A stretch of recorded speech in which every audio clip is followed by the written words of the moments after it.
Robert Williams is a guy who is too aggressive, gets into foul trouble early, and I think he's going to be taking out the game earlier than we anticipate, and I think he may not even be a factor at all in how the Celtics win games or lose games because he might not be on the court that long. The most polarizing, fascinating, interesting debate show is live in the huddle. We are back, and it's about that time that we give our NBA Finals predictions.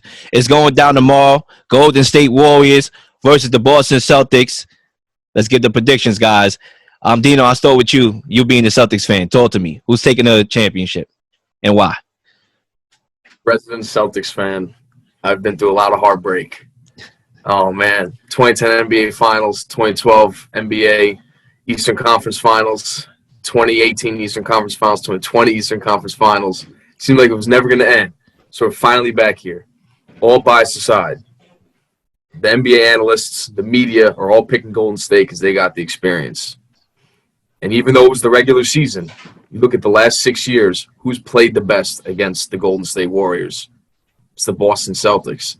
It's the hardest matchup for the Warriors in the playoffs, and the Celtics are ready to go. Yeah, Marcus Smart's a little banged up. Rob Williams a little banged up with his knee. But think about how we play offense. You got Jason Tatum, you have Jaylen Brown, Marcus Smart, and then you got Al Horford, Robert Williams. Draymond Green is going to have to go out to cover Al Horford because Al Horford can hit threes.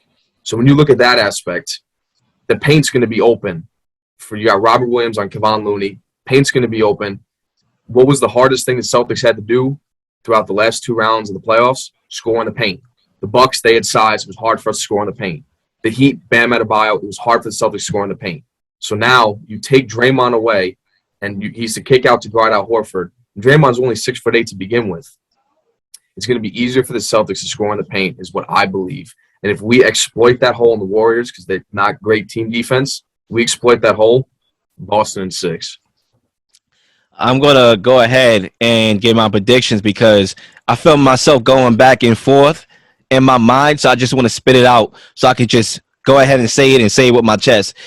I'm going to go ahead and say that it's going to be a back-and-forth series to start off, for starters.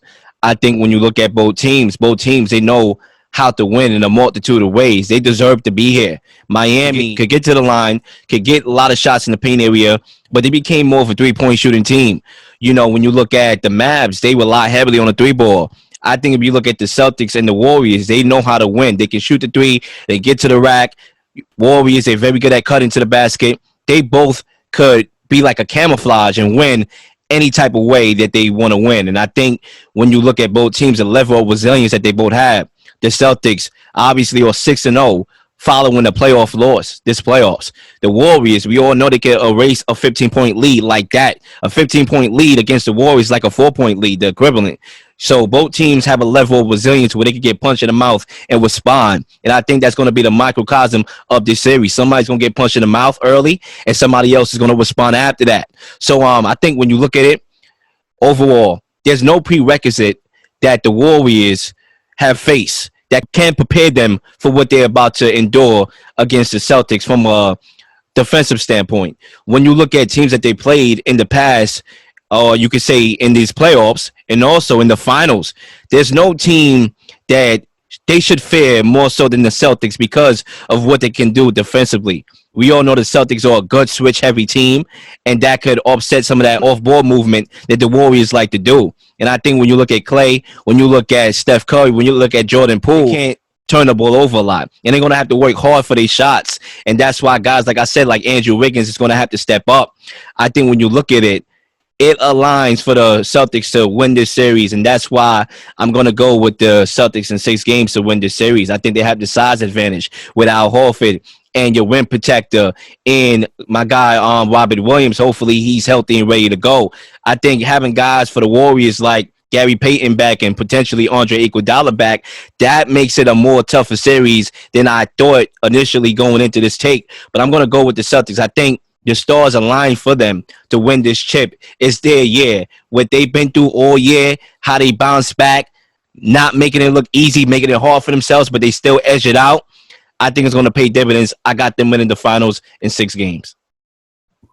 Yeah, so I got the Warriors winning in 5. I believe that the Celtics, the last 2 series in the Bucks and Miami Heat, they had the I guess the benefit of not having to defend the 3-point line that often. When you look at the Miami Heat, they don't shoot that many threes in the regular season. They're amongst one of the last teams to be in 3-point attempts throughout the season, and throughout this playoffs, they try to come back and catch up by shooting a lot of threes. Where they had a game where they went 7-45 because they don't shoot threes in regular standing. Their best 2 3-point shooters was Max Strus and Gabe Vincent, 2 guys who are not regular players in that starting lineup, 2 guys who are not familiar with taking a lot of shots during a game. So when you got them taking all these threes, they're comfortable with that because those guys are not comfortable with taking that many shot attempts and making them. Then when you look at the Milwaukee Bucks, the play goes through Giannis Antetokounmpo every time, and then they don't take as many threes either because they are expecting Giannis to go up in the paint or score and by the rim or mid-range pull-up or whatever else he tries to do during the game. They're not a team that shoots a lot of threes as well. They get them when they're open or when Giannis kicks it out, but that's not a team who's comfortable shooting threes. The Nets, they swept in 4. I'm not going to talk about that team no more for the rest of the year. So when we talk about what this Warriors team does extremely well, and that's shoot the 3 ball no matter who's in front of you. And I think that's something the Celtics are going to be a little bit uncomfortable with because they're going to be sitting at the perimeter longer than they've had the last 14 games, essentially. They've been focused on a lot of driving kickouts. They've been focused on guys trying to abuse the paint and dive in there with Jimmy Butlers and the Giannis Antetokounmpos of the world. Now they have to be focused on clouding the perimeter, hoping that Jordan Poole, Curry, and Klay Thompson don't slip through and hit a 3. And then that's going to open up for the paint and Draymond Green, Wiggins that go in and slash as they want and please. I think that's going to be a very different look that the Celtics are accustomed to during this series, these playoffs in its entirety so far. So I got the Warriors winning in 5 just because of I believe their shooting is going to be alive in the arena. I believe they're home. Am I mistaken? Or the Celtics home court. Okay, so the Warriors are the home court team. I think they're going to be a little bit comfortable, a little more riled up to show out in front of their home crowd. And maybe the Celtics still won. That'll be very interesting to see if the Celtics still won in Golden State. But I have the Warriors winning in 5 just for the fact that this team shoots lights out in front of their home crowd. And I think the Celtics are going to be a little unprepared on how much threes they're going to be shooting.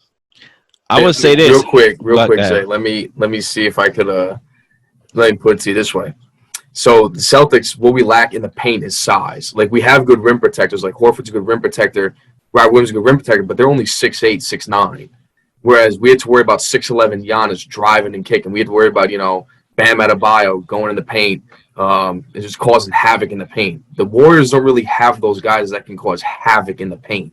Like, yeah, Wiggins, he'll be slashing, cutting to the basket, so will Draymond, but I feel like it's less of a burden. We could guard the 3 better than we can guard 6'11" Giannis coming in, who's bigger than our center and causing havoc in the paint. What about that? I would say that your rim protection on the Celtics is actually, like you stated, your rim protection is really good. I think what the Warriors are going to do, though, they're going to spread the floor more in the first 2 games and force Robert Williams to get out the game, essentially. They're going to put guys like Otto Porter out there and sit in the corner and shoot threes. They're going to put guys out there. I think Andre Iguodala is coming back. He's healthy to play in the finals, so they might put him out there in the corner to sit there for the 3-point line to really space it out. I trust Horford to be out there, play perimeter, because he's a guy who defends both sides. But I think Robert Williams is a guy who is too aggressive, gets into foul trouble early, and I think he's going to be taking out the game earlier than we anticipate. And I think he may not even be a factor at all in how the Celtics win games or lose games because he might not be on the court that long. I would say this. I think one of the key guys to look out for on the Warriors side is Bielitsa, that 3-point shooter. I think watch out for him because I really have been underwhelmed, believe it or not, with the Warriors 3-point shooting this playoffs. I know historically they have been a great 3-point shooting team, but when you look at that Grizzlies series, they were terrible. Even last series, I thought they did a better job, but it wasn't like the Warriors of old. Steph Curry wasn't hitting those shots like how he normally did. And more so, you see the Warriors grind it out at the rim, cut and slash. That's how they win games now. So I think they're probably not going to be able to have that much success doing that, where they're going to have to rely on the 3-point shooting. Because one thing the Celtics like to do is cause inefficiency, to get you down in the shot clock, and to cause turnovers. one of the things that the Warriors' Achilles heel is the turnovers. They turn the ball over a lot, and a lot of their mistakes are self-oriented. And I think the Celtics will force them into some self-oriented mistakes, and that could pay dividends in the series. But all in all, I'm expecting a back-and-forth series, and I think it's going to go down to the wire. And ladies and gentlemen, you should too. We'll be back after these brief messages.